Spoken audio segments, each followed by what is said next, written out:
Hi, everyone. Marianne Croce here from Small Biz Vantage and the creator of 3 Day Weekend System. And I am so glad to be here each and every week to do these auto shop success in 15 minutes. They're lives that I do each and every week. And I do them for a couple of reasons. One of them is for you to be able to shift your perspective, really turn the way you look at your business, your vantage, if you will, into your competitive edge. So many auto shop owners that I speak to are so caught up in the day to day, the grind, that they don't have that 30,000-foot view of their shop. So that's what the intention of these lives are. And the second reason is for you to take action. I'm on here for 15 minutes live each and every week. That's it. Only 15 minutes to invest in you and your business.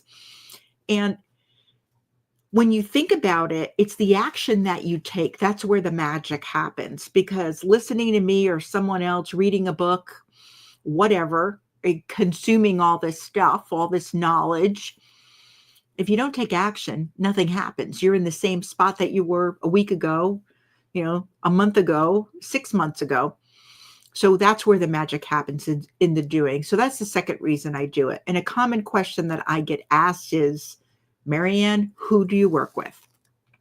And I work with single location auto shop owners that are in what I call owner overload. They really feel that their business is consuming them. They've reached milestones in their business. They've had some successes. But now what they want to do is they really want to stop feeling like they have to go 24/7. They have a team. They want to work on building that team, and they want to really have a life. They don't want their business to be everything, just part of their life, not their entire life. So if you find this valuable, please share it with another auto shop owner that you know that could use the perspective that would help them, because they may be going through some of this. There's a lot of good people in this industry. So let's get started. This week's topic is lead in tough situations. Now, what auto shop owner doesn't go through some tough situations? All the time, they tell me they do. Running a shop means dealing with issues. Owning a shop means dealing with issues. And some of these would be late deliveries, maybe an unhappy customer, or even team challenges. Those are just to name a few, right? I'm sure you could think of even more. And please, if you have comments, whether it's live or on the replay, put them in there. I'll respond to them all. But here's the thing. The way you handle these moments really defines your leadership. When you start to know me more, you'll realize that I'm not about a title only leader, right? Somebody has a leader title in some way, shape, or form, or the title that they were given. Just people assume that they're a leader. No, there's a lot of people that are leaders and they don't even have a so-called leader title. So the way you handle these moments really defines your leadership. And I've seen many examples of great leadership and poor leadership over the years. Many shop owners really do hesitate today, worried they'll say the wrong thing, because they have to really be careful. That's what they come back. That's the feedback I get when I speak with shop owners one-on-one. They are concerned about saying the wrong thing, or it may be taken the wrong way. But here's the thing, staying calm and responding with confidence sets the tone of your entire business. When I say respond calmly and with confidence, I mean in a very matter-of-fact type of way. So I want to share with you the following, and I really believe it's going to help your team as well as you, your manager, a service advisor, and your whole team. So why does this matter? Why does leading and staying calm and responsive. Why does all this matter? So it matters because you set the standard. If you stay professional under pressure, your team follows suit. Emotions don't solve problems. When you get emotional, that's not when you're going to solve problems. Staying steady allows you to focus on solutions. We don't get stuck in the problem. When we're calm, we're level-headed, we can really focus on solutions. And your reputation is on the line. So customers, vendors, suppliers, they remember how you handle those tough moments. They'll go back and think about it. And it really does affect your reputation. And what I'll say to a lot of owners is, here's the thing. In those tough situations, your leadership is showing. And sometimes it could be a lack of leadership is what's showing. So it's something to remember. So how to handle these difficult, right, conversations that you may have to have, or tough conversations. When it comes to vendors and suppliers, I want to give you some examples that I can share with you. So let's say the issue is a part arrives late and it's causing delays in your shop, backup, workflow issues. We know how that affects it. What to say? Well, the best thing to say is, look, I understand delays happen, but I need a solution for my customer. So what can we do to get this handled ASAP? And listen for a response. Why is this important? Well, it keeps the focus on fixing the problem rather than placing blame. Because when you place blame, their back is going to be up against the wall. And you don't want to harm the relationship. But of course, you do want to get to the root cause of the issue. So when it comes to customers, let's talk about an issue as an example that a customer may be upset over a bill or a process that you have. So they're upset about it. So what you say to someone or your manager, whoever's dealing with that customer, would say, look, I hear your concern and we want to make this right for you. So let's go over what happened so we can find a fair solution. And a lot of times that's enough for a customer. A lot of times they just want to be heard and understood. So you walk through the process and see what you can do to help them resolve it. It's a learning process. And why is this helpful? Because it reassures them that they're being heard without letting emotions take over. So if the customer comes in and they're way up here on the emotional scale and you're down here, you don't want to go to their level and be a 10. You want to bring them down and calm them down. So that's why that's important. When it comes to your team, an issue could be a tech that has a bad attitude. So something that you would say to them, I've noticed some frustration lately. What's going on? And how can we walk through it? So why is this important? To take them aside privately and talk to them. Well, it opens the door for communication instead of just calling them out, and worse, calling them out in front of everyone. Because that really closes the door. And that can escalate even more tension because you don't know what's going on with that person.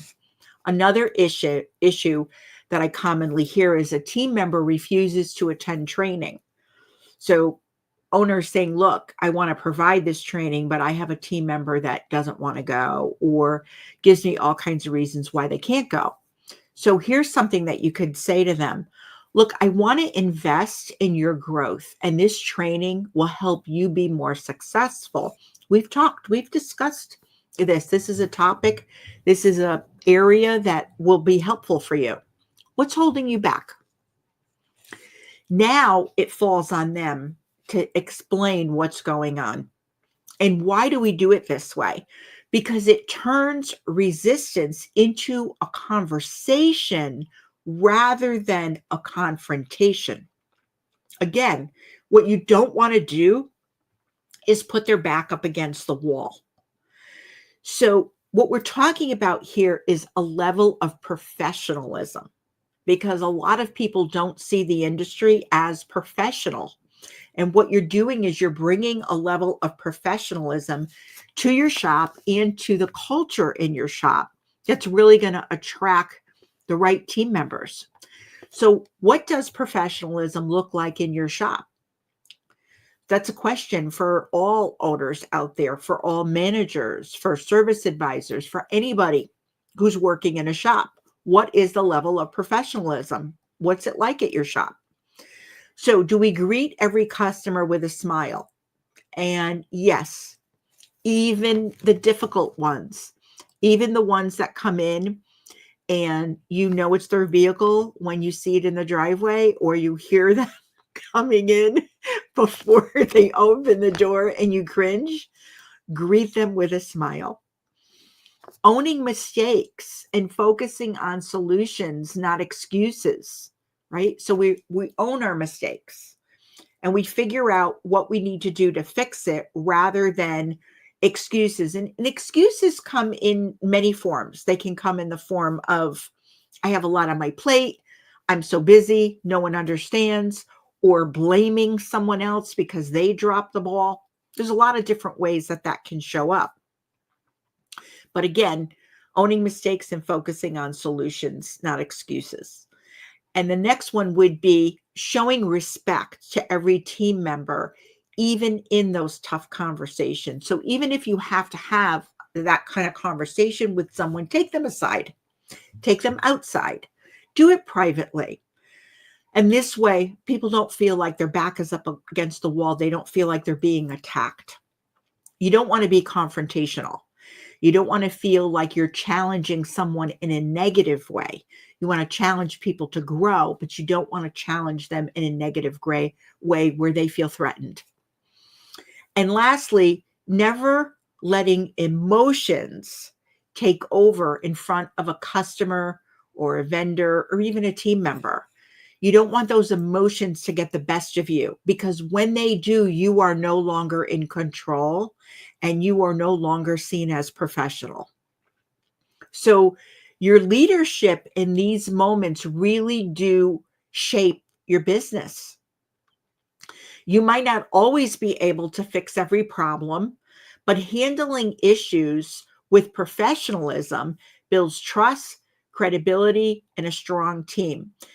Team members, vendors, suppliers, and customers, we all make mistakes. If you're transparent and your goal is to fix them or learn from them and make them better, most people are understanding. So, my question to you is what's one challenge that you have had to navigate lately? Think about it. Put it in the comments. Think about something that you had to work through and think about how you handled it. But I'm curious, what is one challenge that recently you had to navigate? Because I'd love to know how you handled it. So I always leave you each week with the 1 week rule, which is taking action now, taking action this week. And I'm going to give you 3 simple rules for handling tough conversations. Stay calm. Your energy sets the tone. So you know what? You may have to take a breath. You may have to step outside, but stay calm. The second one is ask questions. Turn the resistance into a conversation. If somebody's giving you pushback, try to turn that into a conversation. I love to start with, hey, so-and-so, or hi, so-and-so, or I'm curious. Start with that because now it becomes more conversational. Focus on the solutions, not the blame or frustration that you're feeling. So don't blame and don't show your frustration. Focus on solutions. So those are the 3 simple rules for handling tough conversations. So this week, I want you to pay attention to how you respond to challenges. Think about it. You may really be able to put yourself in check. Are you leading with confidence? And where can you improve? And lastly, I'll leave you with a pro thinking tip.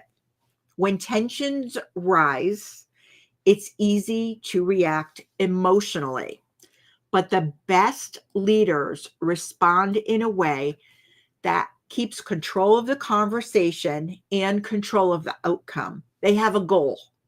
They know that they don't want to lose that customer, or they know that they don't want that team member not feel like they're not valued or not appreciated.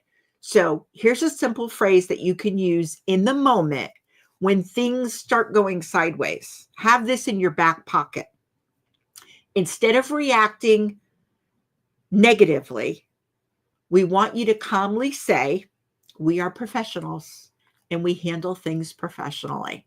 And just saying that may allow you to calm down and go forward and assist that vendor, work with that vendor, help that customer, work with that customer. The same thing with your team members. So now go be the leader your team, your customers, and your business need. So that's it for this week's Auto Shop Success in 15 minutes. I'm glad that you were here. And if you have any comments or questions, feel free to put them in the comments. I'll be glad to respond to all of them. Have an enjoyable week.